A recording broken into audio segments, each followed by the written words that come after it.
काव्यप्रकाशस्य गतकक्षायां भवन्तः एतत् ज्ञातवन्तः यत् किं नाम काव्यं, पुनश्च काव्यशास्त्रे वयं किं पठामः, काव्यशास्त्रस्य विषयवस्तु कथं भवति इति भवन्तः सामान्यतया प्रायः ज्ञातवन्तः।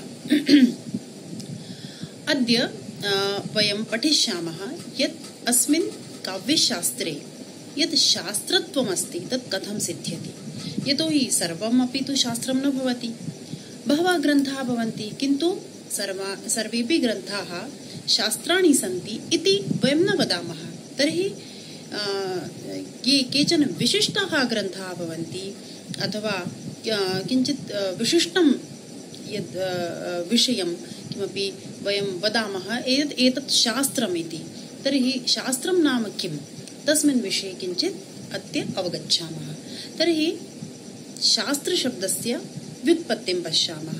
तर्हि शास्त्रशब्दस्य प्रायः सामान्यतया व्युत्पत्तिः भवति शासनात् शास्त्रम् इति।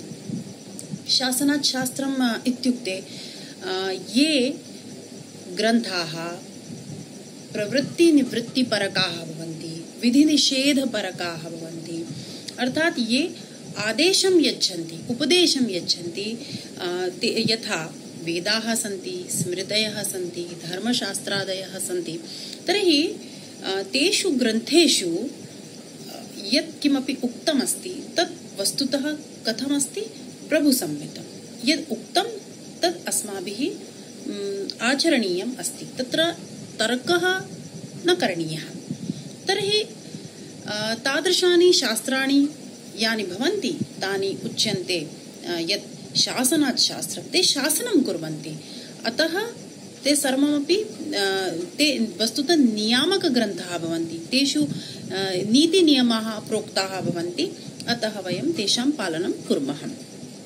काव्यशास्त्र में जो शास्त्र शब्द है, उस शास्त्र शब्द का शास्त्रत्व सिद्ध करना होगा, अर्थात यह जो विषय वस्तु कही गई है यह शास्त्र कही जा सकती है, क्यों कही जा सकती है, तो उसके लिए हमें व्याकरण की दृष्टि से हम व्युत्पत्ति को देखते हैं। तो प्रसिद्ध व्युत्पत्ति है शासनात् शास्त्रम। जो शासन करता है वह शास्त्र है। तो शासन करता है मतलब मनुष्य को क्या करना क्या नहीं करना, उसके लिए क्या विधि है और क्या निषेध है, क्या उसका कर्तव्य है क्या अकर्तव्य है, क्या कौन सा प्रवृत्ति मार्ग है कौन सा निवृत्ति मार्ग है, यह सब जो ग्रंथ बताते हैं वे होते हैं शास्त्र। किस व्युत्पत्ति से? शासनात् शास्त्र। तो कुछ विद्वानों ने कहा कि ठीक है, काव्य शास्त्र भी, काव्य को पढ़ने से हमें यह ज्ञान होता है कि हम क्या करें क्या न करें। रामादिवत वर्तितव्यम न रावणादिवत, बम्मट स्वयं कह रहे हैं काव्य के प्रयोजन में इस बात को। लेकिन विद्वानों ने यह भी कहा कि यह तो काव्य का गौण प्रयोजन है। काव्य का मुख्य प्रयोजन क्या है? सद्यः परनिवृत्ति, रसानुभूति। तो यह जो काव्य का प्रयोजन है यह प्रमुख होने के कारण हम यह नहीं कह सकते कि यह शासन करने वाला होने के कारण इसके शास्त्र को हम शास्त्र कह रहे हैं। तो फिर दूसरी व्युत्पत्ति, तो वेदांत की शरण में जाते हैं। वेदांत में जब यह प्रश्न हुआ कि वेदांत का शास्त्रत्व कैसे सिद्ध होता है, तो आचार्य आदिगुरु शंकराचार्य ने जब इसका व्याख्यान किया तो उन्होंने यह कहा कि जो ब्रह्म तत्व है उसका विवेचन करने वाला शास्त्र वेदांत शास्त्र है। शासनात् शास्त्रम इस व्युत्पत्ति से नहीं, अपितु शंसनात् शास्त्रम, शंसन करने वाला जो विषय है वह भी शास्त्र है। अब ये शंसन क्या है? तो शंसन का तात्पर्य है जो गूढ़ तत्वों को उद्भावित करे, उद्घाटित करे, उन्हें विवेचन के द्वारा, तर्कों के द्वारा बाहर निकाल के लाए, ऐसा विषय भी शास्त्र कहलाता है। और इसी दृष्टि से वेदांत शास्त्र है, क्योंकि वेदांत में ब्रह्म तत्व का विवेचन किया गया, उस ब्रह्म तत्व का प्रतिपादन किया गया और ब्रह्म जैसे गूढ़ तत्व का विविध दृष्टियों से विवेचन कर उसकी सिद्धि की गई। तो जिस दृष्टि से वेदांत का शास्त्रत्व सिद्ध होता है, उसी दृष्टि से इसका भी शास्त्रत्व सिद्ध होता है, क्योंकि काव्य शास्त्र भी काव्य में निहित गूढ़ तत्वों का उद्घाटन करता है। अब ये गूढ़ तत्व क्या? जो कि उसके सौंदर्य का निरीक्षण परीक्षण करने वाले वे सभी आधायक तत्व हैं कि काव्य में कौन से गुण हैं, किस शक्ति में बात कही जा रही है, यहाँ ध्वनि तत्व कहाँ है, इसमें दोष कहाँ है और इसमें कौन सा अलंकार है, क्या रीति है, तो यहाँ कहाँ औचित्य है। इस तरह के जो भी विषय हैं वे सभी गूढ़ तत्व हैं। वे बिना काव्य शास्त्र को जाने हम नहीं जान सकते। हम काव्य का आस्वादन यदि उसके पूर्ण मर्म को जान करके करना चाहते हैं और उसमें अवगाहन करना चाहते हैं, जिस अनुभूति के साथ उसे कवि ने लिखा है एक सहृदय की तरह, तो निश्चित रूप से हमें उन गूढ़ तत्वों को जानना आवश्यक है। और इन सभी गूढ़ तत्वों को उद्घाटित करने वाला जो शास्त्र है वह काव्य शास्त्र है। तो अब क्या समझे कि शासनात् शास्त्रम इस व्युत्पत्ति से नहीं, अपितु शंसनात् शास्त्रम, इस व्युत्पत्ति से इस शास्त्र का शास्त्रत्व सिद्ध होता है और इसीलिए इसे शास्त्र कहने में कोई आपत्ति नहीं है। तो मुझे लगता है आपको यह बात समझ में आई होगी। और जब आगे के ग्रंथों में भी हम ऐसे कुछ उदाहरण देखते हैं तो सरस्वती कंठाभरण जो कि भोजदेव ने लिखा, तो उन्होंने शासनात् शास्त्रम, इससे ही काव्य की व्युत्पत्ति मानी। उन्होंने थोड़ा उसका विशिष्ट विवेचन किया, वो भी हम जान लेते हैं। उनका कहना था कि काव्य भी हमें प्रवृत्ति और निवृत्ति का बोध कराता है। तो मैंने पहले भी कहा कि ये तो काव्य का एक प्रयोजन है, गौण प्रयोजन है। रामादिवत वर्तितव्यम न रावणादिवत। हम वाल्मीकि रामायण को जब हम पढ़ते हैं तो हम बिना कहे इस बात को समझ जाते हैं कि हम राम जैसे बनेंगे तो हमारी प्रशंसा होगी और हम रावण जैसे बनेंगे तो हमारी निंदा होगी। तो यह काव्य के माध्यम से हमें समझ में आता है और इसी को देख करके भोजदेव ने कहा कि जब हम इस लोक में व्यवहार कैसे करना है इसको देखना चाहते हैं तो हमारे सामने 6 साधन आते हैं। तो उन्होंने साधन के रूप में कहा, पहला साधन काव्य है, दूसरा साधन शास्त्र है, तीसरा साधन इतिहास है और फिर ये 3 मुख्य हैं और इनसे 3 गौण भी बन जाते हैं। वो है काव्य शास्त्र, फिर शास्त्र का इतिहास और फिर काव्य का इतिहास। इस प्रकार से भोजदेव ने सरस्वती कंठाभरण नामक अपने प्रसिद्ध ग्रंथ में यह 6 साधन बताए जो कि हमें विधि निषेध का बोध कराते हैं, प्रवृत्ति निवृत्ति का बोध कराते हैं। और उन्होंने इसका व्याख्यान इसी तरह से किया कि जो काव्य शास्त्र को हम शास्त्र कहते हैं वो इसी दृष्टि से कहते हैं। लेकिन बाद में विद्वानों ने जब इस पर विवेचन इसका और किया तो उन्होंने इस बात को स्वीकारा नहीं और यही कहा कि भोजदेव ने यद्यपि काव्य शास्त्र को शास्त्र कहने के लिए, उसे महनीय बताने के लिए यह जो हेतु बताए ये अपने आप में आदरणीय है, किंतु यदि हम काव्य शास्त्र का शास्त्रत्व भी उसी हेतु से मान लें जो कि वेद का है, क्योंकि वेद, स्मृति, धर्मशास्त्र यह हमें मूल रूप से प्रवृत्ति निवृत्ति का ही बोध कराते हैं, विधि निषेध का ही बोध कराते हैं। तो जैसा हम वेदों को मानते हैं वैसा ही हम फिर काव्य शास्त्र को भी मानेंगे। तो फिर इस काव्य शास्त्र का उन वेदादि शास्त्रों से पार्थक्य क्या रह जाएगा, उसका वैशिष्ट्य क्या रह जाएगा? वेद अलग है, स्मृति का स्थान अलग है, धर्मशास्त्र का स्थान अलग है और ये जो काव्य है इनका स्थान निश्चित रूप से कुछ अलग होना चाहिए और इसीलिए इसके उपदेश की शैली भिन्न है, इसके प्रयोजन भिन्न है। इसका मुख्य प्रयोजन जो है उसको जब ध्यान में हम रखते हैं, जो रसानुभूति, सद्य पर निवृत्ति, ब्रह्मानंद सहोदर के समान जो अनुभूति है, उस प्रयोजन को जब हम ध्यान में रखते हैं तो हमें यह अनुभूत होता है कि निश्चित रूप से वेदों में जो व्याख्यान जिस तरह से किया है वैसा काव्यों में नहीं है। तो इसीलिए हमें शंसनाथ शास्त्रम इस व्युत्पत्ति से काव्य शास्त्र का शास्त्रत्व मानना चाहिए।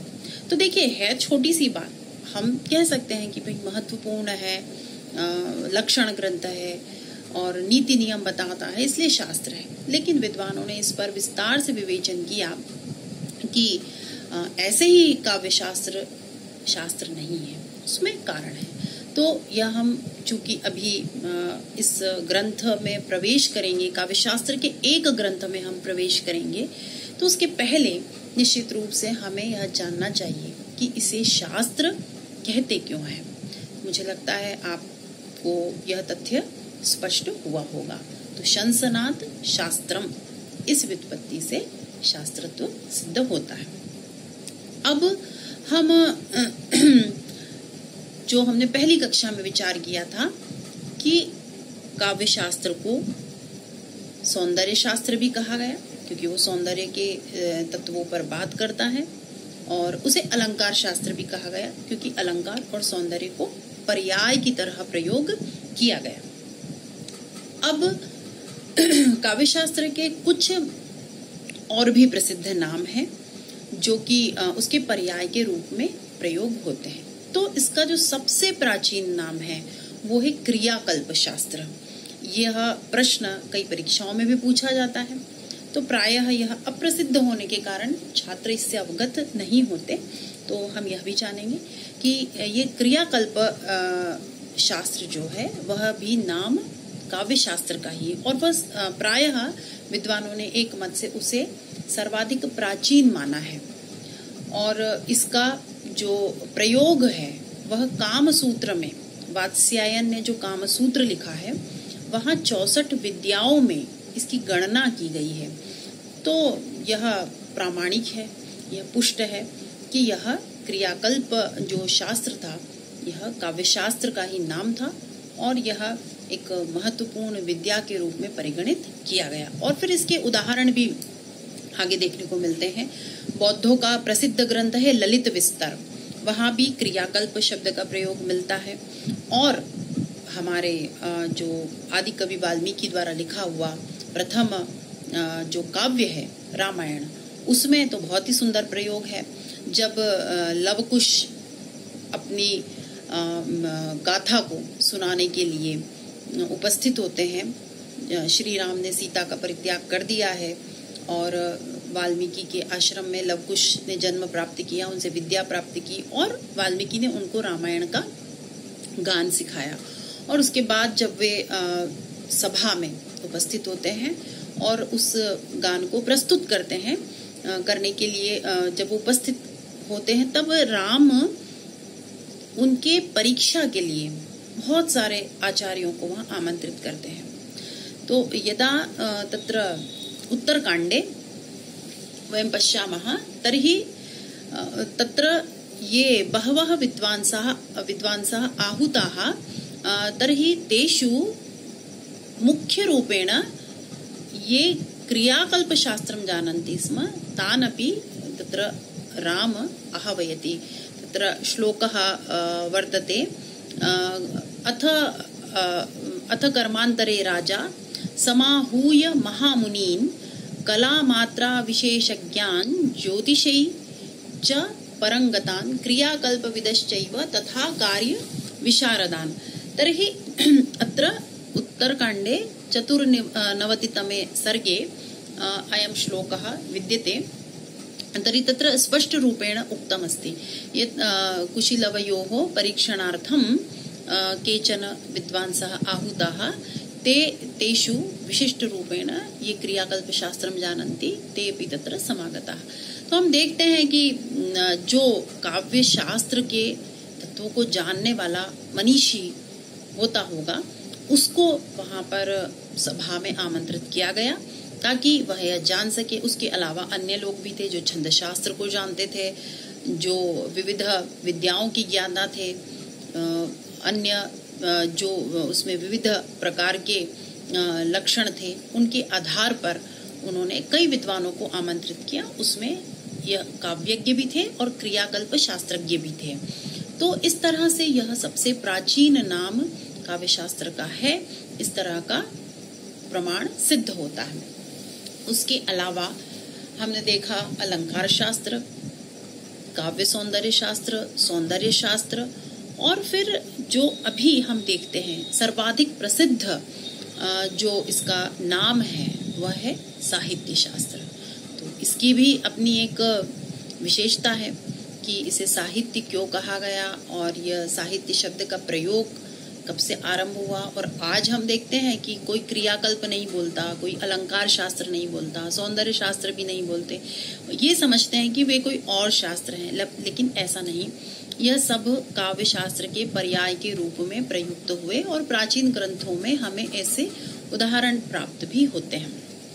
तो संप्रति को विषयः वर्तते यत् साहित्य शास्त्रम् इति प्रयोगः कथं आरब्धः, केन सर्वप्रथमः ईदृशः प्रयोगः कृतः, पुनश्च अस्मिन् अभिधाने अपि किं वैशिष्ट्यम् अस्ति, तर्हि अत्र अपि किञ्चित् वयं विचारं कुर्मः। तर्हि काव्यशास्त्रस्य कृते साहित्यशब्दस्य प्रयोगम् एवं पश्यामश्चेत् तु भामहेनापि कृतं, कुन्तकेनापि कृतं। तैः स्वग्रन्थे यथा भामहेन लिखितं शब्दार्थौ सहितौ काव्यम्।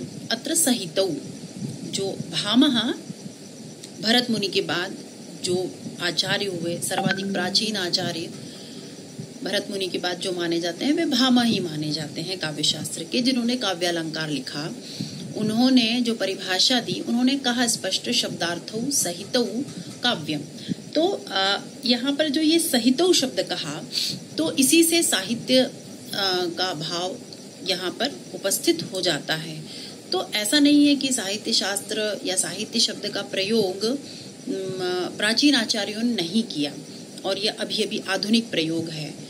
शब्द का प्रयोग तो वहां भी प्राप्त होता है, किंतु कुंतक ने इसे और अधिक स्पष्ट कर दिया जब उन्होंने यह लिखा कि साहित्य मनयोः शोभाशालितांग प्रति काप्यसौ अन्योना अनतिरिक्तत्वं मनोहारिण्यवस्थितिः।